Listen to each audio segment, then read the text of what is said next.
Hi, good morning, ನಮಸ್ಕಾರ ಎಲ್ರಿಗೂ. ನಾನು ಸುಶಾ ವ್ಲಾಗ್ಸ್ ಇನ್ ಕನ್ನಡಗೆ ಎಲ್ರಿಗೂ ಸ್ವಾಗತ. ಇದು ಸಫಲ ಏಕಾದಶಿ ದಿನದ ವ್ಲಾಗ್ ಆಗಿರುತ್ತೆ. ಆವತ್ತಿನ ದಿನ ಬೆಳಗ್ಗೆ ಬೇಗ ಇದ್ದು ಮನೆ ಕೆಲಸನ ಮುಗಿಸಿ ತಿಂಡಿ ಮಾಡೋದಕ್ಕೆ ಬಂದೆ. ಪ್ರತಿ ಏಕಾದಶಿಗೂ ನಾನು ಮಾತ್ರ ಉಪವಾಸ ಇರ್ತೀನಿ, ಅಂದರೆ ನಿರ್ಜಲ ಏಕಾದಶಿನ ನಾನು ಆಚರಣೆ ಮಾಡ್ತೀನಿ. ಹಾಗಂತ ಮನೆಯಲ್ಲಿ ಇರೋ ಫ್ಯಾಮಿಲಿ ಮೆಂಬರ್ಸ್ ಎಲ್ಲರೂ ಮಾಡಬೇಕಂತ ಏನಿಲ್ಲ ಅಲ್ವಾ. ಅವ್ರವ್ರ ಸ್ವಇಚ್ಛೆಗೆ ಬಿಟ್ಟಿರ್ತಕ್ಕಂಥದ್ದು. ಅವ್ರಿಗೆಲ್ಲ ಹೊರಗಡೆ ಹೋಗಿ ದುಡಿಯೋದ್ರಿಂದ ಏಕಾದಶಿ ಆಚರಣೆ ಮಾಡೋದಕ್ಕೆ ಆಗಲ್ವಲ್ಲ. ಹಾಗಾಗಿ ಅವ್ರುಗಳಿಗೆ ಬಾಕ್ಸ್ಗೆ ತಿಂಡಿನ ಪ್ರಿಪೇರ್ ಮಾಡ್ತಾಯಿದ್ದೆ. ಇಲ್ಲಿ ಸಿಂಪಲ್ಲಾಗಿ ಪಲಾವ್ ಮಾತ್ರ ಮಾಡ್ತಾಯಿದ್ದೀನಿ. ಇವತ್ತಿನ ದಿನಪೂರ್ತಿ ಪಲಾವೇ ತಿನ್ನೋದು ಮೆನು ಆಗಿತ್ತು. ಯಾಕೆ ಅಂತಂದರೆ ಏಕಾದಶಿ ಆಗಿರೋದ್ರಿಂದ ಪದೇ ಪದೇ ಅಡುಗೆ ಮನೆಗೆ ಬಂದು ಅಡುಗೆ ಕೂಡ ಮಾಡೋಕ್ಕಾಗಲ್ಲ. ಪೂಜೆ ಕೆಲಸಗಳು ತುಂಬ ಇರುತ್ತೆ, ಮನೆ ಕ್ಲೀನಿಂಗ್ ಎಲ್ಲ ಇರುತ್ತೆ. ಹಾಗಾಗಿ ನಾನಿಲ್ಲಿ ಸಿಂಪಲ್ಲಾಗಿ ಪಲಾವ್ ಮಾಡ್ತಾಯಿದ್ದೀನಿ. ಪಲಾವ್ ಎಲ್ಲರೂ ಹೇಗೆ ಮಾಡ್ತಾರೋ ಹಾಗೆ, ಆದರೆ ಕೆಲವರು ಇಡೀ ಗರಂ ಮಸಾಲಾನ ಒಗ್ಗರಣೆಗೆ ಹಾಕ್ತಾರೆ. ನಾನು ಸ್ವಲ್ಪ ರುಬ್ಕೊಂಡಿದ್ದೀನಿ ಅಷ್ಟೇ.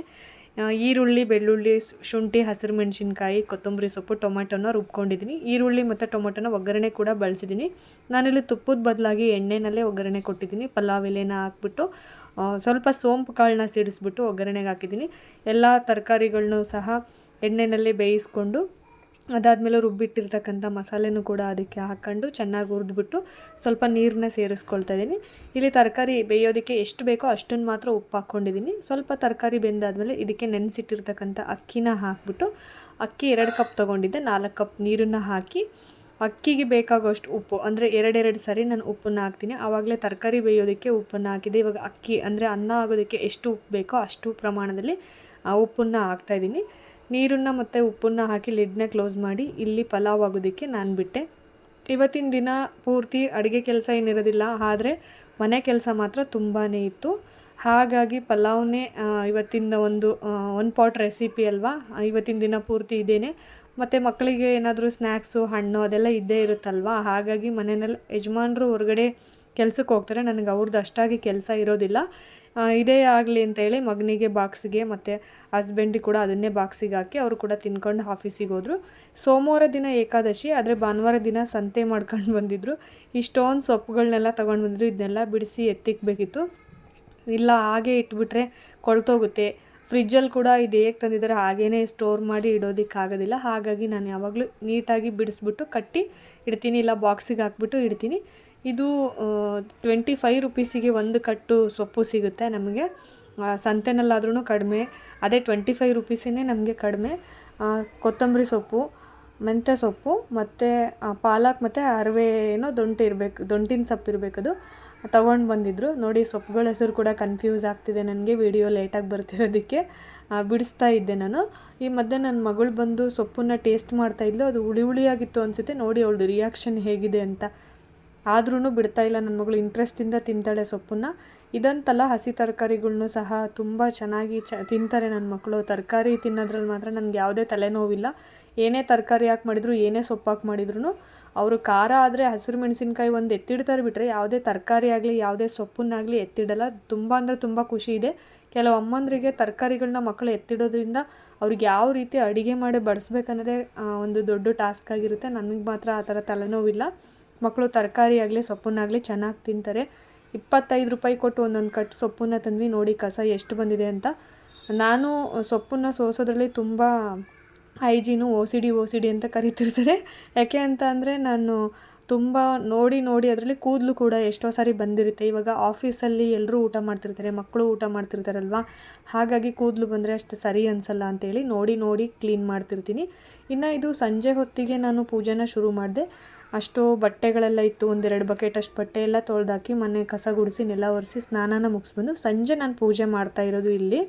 ಸಂಜೆ ಯಾಕೆ ಪೂಜೆ ಮಾಡ್ತಾಯಿದ್ದೀನಿ ಅಂದರೆ, ಬೆಳಗ್ಗೆ ಮನೆ ಕೆಲಸ ತುಂಬ ಆಯಿತು. ಹಿಂದಿನ ದಿನ ನನಗೆ ಕ್ಲೀನ್ ಮಾಡೋದಕ್ಕೆ ಆಗಲಿಲ್ಲ. ಹಾಗಾಗಿ ನಾನು ಸಂಜೆ ಪೂಜೆ ಮಾಡಿದ್ರಾಯಿತು ಅಂತ ಹೇಳಿ ಸಂಜೆ ಪೂಜೆನೇ ಮಾಡಿದೆ. ಇವತ್ತಿನ ಪೂಜೆಗೆ ನನಗೆ ತುಳಸಿ ಕೂಡ ಸಿಗಲಿಲ್ಲ. ಹಾಗೆ ಸಿಂಪಲ್ಲಾಗಿ ನಾನು ಪೂಜೆ ಮಾಡಿದೆ. ಹೊಸ್ಲು ಪೂಜೆಗೆ ಅರಿಶಿನ ಕುಂಕುಮ ಇದೇನು ಇರಲಿಲ್ಲ. ಯಾಕೆಂದರೆ ಏಕಾದಶಿ ದಿನ ನಾನು ಅರಿಶಿನ ಕುಂಕುಮನ ಹಚ್ಚಿಬಿಟ್ಟು ಹೊಸ್ಲಿಗಾಗಲಿ ದೇವರಿಗಾಗಲಿ ಹೂವು ಮುಡಿಸಿ ನಾನು ಪೂಜೆ ಮಾಡಲ್ಲ. ನಾನು ಏನಿದ್ರೂ ತುಳಸಿ ಗಿಡದಿಂದ ತುಳಸಿನ ತಂದು ಪೂಜೆನ ಮಾಡ್ತೀನಿ. ಇಲ್ಲಾಂದರೆ ಅಂಗಡಿನಲ್ಲಿ ತುಳಸಿ ತಂದು ಪೂಜೆ ಮಾಡ್ತೀನಿ. ಈ ಸಾರಿ ನನಗೆ ಎರಡೂ ಕಡೆನೂ ತರೋದಕ್ಕಾಗಲಿಲ್ಲ, ಅದು ಯಾಕೋ ಗೊತ್ತಿಲ್ಲ. ಹಾಗೆಯೇ ಪೂಜೆ ಮಾಡಿದೆ ಸಿಂಪಲ್ಲಾಗಿ. ಗಂಧ ಹಚ್ಚಿಬಿಟ್ಟು ಪೂಜೆ ಮಾಡಿದೆ ನಾನು.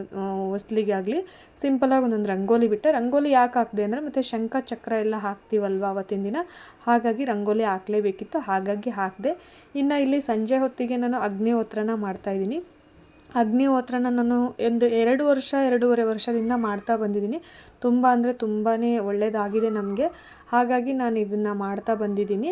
ಇದನ್ನು ಯಾವ ರೀತಿ ಮಾಡೋದು ಅಂತ ಯಾವುದಾದ್ರೂ ಒಂದು ಬ್ಲಾಗಲ್ಲಿ ಅಗ್ನಿಹೋತ್ರದ ಬಗ್ಗೆನೇ ನಾನು ನೀಟಾಗಿ ಮಾಡ್ತೀನಿ. ಈಗಾಗಲೇ ಸಾಕಷ್ಟು ಯೂಟ್ಯೂಬಲ್ಲಿ ವೀಡಿಯೋಸ್ ಬಂದಿದೆ.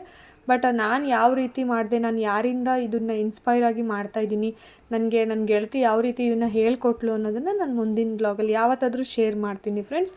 ಇನ್ನು ಅಗ್ನಿಹೋತ್ರ ಮಾಡಿದೆ. ಸಂಜೆ ಕತ್ತಲೆ ಕೂಡ ಆಗ್ತಾ ಬಂತು. ಹೊಸ್ಲು ಮುಂದೆ ದೀಪ ಕೂಡ ಹಚ್ಚಿಟ್ಟೆ. ಹೊಸ್ಲು ಮುಂದೆ ದೀಪ ಎಲ್ಲ ಹಚ್ಚಿ ಇಟ್ಟು ಆದಮೇಲೆ ಮಕ್ಕಳಿಗೆಲ್ಲ ಊಟ ಕೊಟ್ಟೆ. ಅವತ್ತಿನ ಸಂಜೆಗೆ ಹಣ್ಣು ಮತ್ತು ಸ್ವಲ್ಪ ಸ್ನ್ಯಾಕ್ಸ್, ಊಟ ಅಂದರೆ ಇಡೀ ಊಟ ಅಲ್ಲ, ಸ್ವಲ್ಪ ಸ್ನ್ಯಾಕ್ಸ್ ಮತ್ತು ಹಣ್ಣು ಕೊಟ್ಟೆ. ಮಕ್ಕಳಲ್ವಾ, ಅದಕ್ಕೆ ಬೇಗ ಹೊಟ್ಟೆ ತುಂಬಿಸ್ಕೊಳ್ತಾರೆ. ಇಲ್ದಿದ್ರೆ ಮುದ್ದೆ ಮಾಡಿಕೊಡ್ತಾಯಿದ್ದೆ. ಏಕಾದಶಿ ಆಗಿರೋದ್ರಿಂದ ಬೇಡ ಅಂತ ಹೇಳ್ಬಿಟ್ಟು ನಾನೇ ಸ್ಕಿಪ್ ಮಾಡಿದೆ. ಮಕ್ಕಳಿಗೆಲ್ಲ ಊಟ ಕೊಟ್ಟು ಇನ್ನು ಅವ್ರನ್ನೆಲ್ಲ ಮಲಗಿಸಿ ನಾನು ಕೂಡ ಮಲಗ್ತಾಯಿದ್ದೀನಿ. ನಾನು ಯಾವುದೇ ರೀತಿಯಾಗಿ ಬೆಡ್ ಆಗಲಿ ಕಾಟ್ ಆಗಲಿ ಬಳಸಲ್ಲ. ಅವತ್ತು ಮೇಲ್ಗಡೆ ಏನು ಮಲಗಲ್ಲ, ನಾನು ಸಾಮಾನ್ಯವಾಗಿ ಚಾಪೆ ಮೇಲೇ ಮಲಗೋದು. ಇಷ್ಟು ಕೂಡ ಅನುಕೂಲ ಮಾಡ್ಕೋಬಾರ್ದು, ಆದರೂ ತುಂಬ ಚಳಿಗಾಲ ಅಲ್ವಾ, ಹಾಗಾಗಿ ನಾನು ಚಾಪೆ ಮೇಲೆ ಒಂದು ಜಮಖಾನ ಮತ್ತು ಒಂದು ಓದ್ಕೊಳ್ಳೋದಕ್ಕೊಂದು ಸಿಂಪಲ್ಲಾಗಿರೋ ಬೆಡ್ಶೀಟು ಮತ್ತು ತಲೆದಿಂಬನ್ನು ಬಳಸಿದ್ದೀನಿ. ಇದು ಇನ್ನು ಮಾರನೇ ದಿನದ ವ್ಲಾಗ್, ಅಂದರೆ ದ್ವಾದಶಿ ದಿನ. ಅವತ್ತು ಅಡುಗೆ ನೈವೇದ್ಯ ಇರುತ್ತೆ ಅಲ್ವಾ, ಹಾಗಾಗಿ ಬೆಳಗ್ಗೆ ಬೇಗನೆ ಎದ್ದೆ ನಾನು. ಬೆಳಗ್ಗೆ ಬೇಗ ಅಂದರೆ ಒಂದು 3-3:30ಗೆಲ್ಲ ನಾನು ಎದ್ದಿರ್ತೀನಿ. ಡೈಲಿ ನನ್ನ ಅದೇ ರೊಟೀನು. ಬಟ್ ದ್ವಾದಶಿ ಇರೋದ್ರಿಂದ 3 ಗಂಟೆಗೇ ಎದ್ಬಿಟ್ಟಿದ್ದೆ ನಾನಿವತ್ತು. ಬೇಗ ಎದ್ದು, ಯಾಕೆ ನಾನು ಬೇಗ ಎದ್ದೇಳಲ್ಲ ಡೈಲಿ ಅಂತಂದರೆ, ಇತ್ತೀಚೆಗೆ ಚಳಿಗಾಲ ಶುರುವಾದಾಗಿಂದ ನನ್ನ ಮಕ್ಕಳು ಕೂಡ ನನ್ನ ಜೊತೆಗೆ ಬೇಗ ಎದ್ಬಿಡ್ತಾರೆ. ಇಲ್ಲಿ ನೋಡಿ, ಬೇಗ ಎದ್ಬಿಡ್ತಾರೆ. ಅವ್ರಿಗೆ ಬೇಗ ಎದ್ದೇಳೋದು ಸಮಸ್ಯೆ ಅಲ್ಲ, ಸ್ಕೂಲಲ್ಲಿ ನಿದ್ದೆ ಹೋಗ್ಬಿಟ್ರೆ ಅನ್ನೋದೊಂದು ಭಯ. ಹಾಗಾಗಿ ನಾನೇ ಸ್ವಲ್ಪ ಲೇಟಾಗಿ ಎದ್ದೇಳ್ತೀನಿ. ಇವತ್ತು ದ್ವಾದಶಿ ಅಡುಗೆ ನೈವೇದ್ಯ ಇತ್ತು. ಮಕ್ಕಳು ಅಂದರೆ ಮಗ ಸ್ಕೂಲಿಗೆ ಹೋಗೋ ಅಷ್ಟೊತ್ತಿಗೆ, ಹಸ್ಬೆಂಡ್ ಆಫೀಸಿಗೆ ಹೋಗೋ ಅಷ್ಟೊತ್ತಿಗೆ ಅಡುಗೆ ಮಾಡಿ ಅವ್ರಿಗೂ ಊಟಕ್ಕೆ ಕೊಟ್ಟು ಕಳಿಸ್ಬೇಕಲ್ವಾ. ಹಾಗಾಗಿ ದೇವ್ರ ನೈವೇದ್ಯಕ್ಕೆ ಅಡುಗೆ ನೈವೇದ್ಯ ಇದೆ ಇವತ್ತು.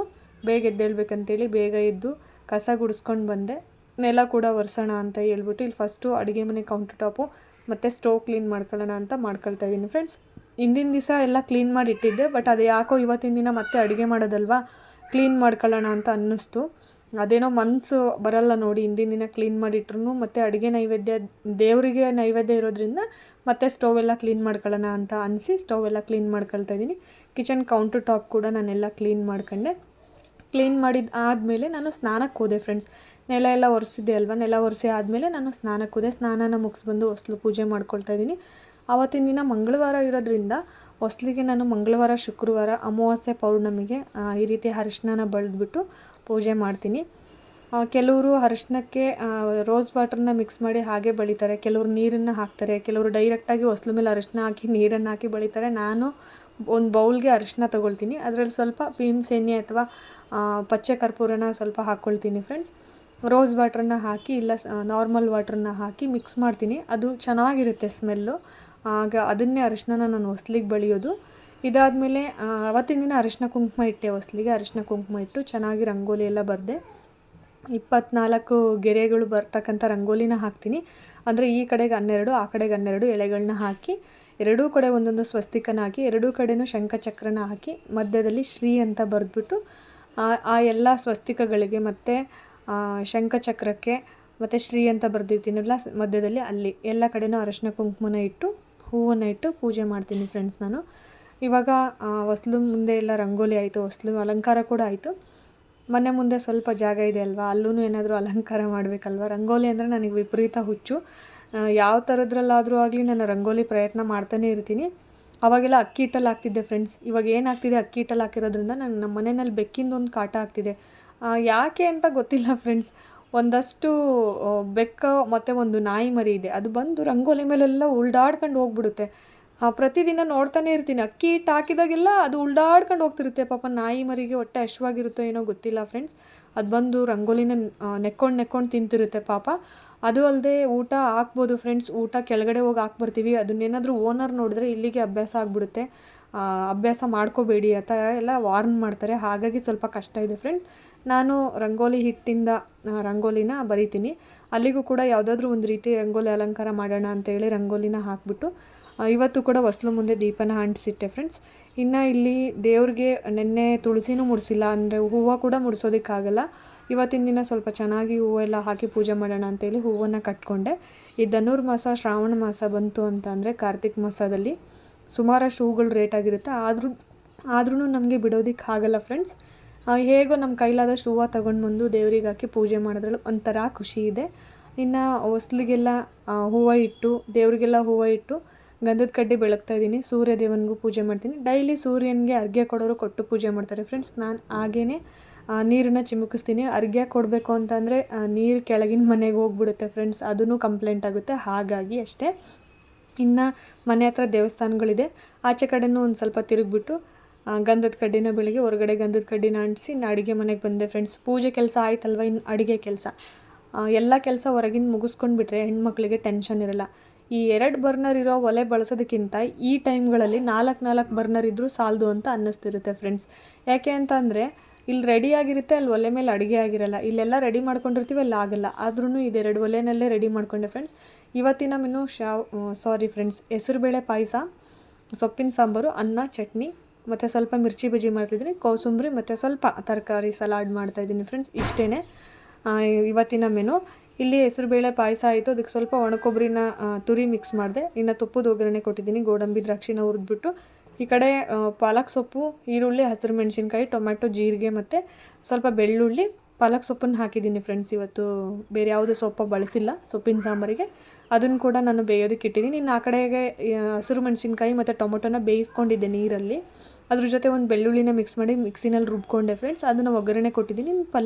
ಆ ಕಡೆ ಇದು ಚಟ್ನಿ ಕೂಡ ಆಯಿತು.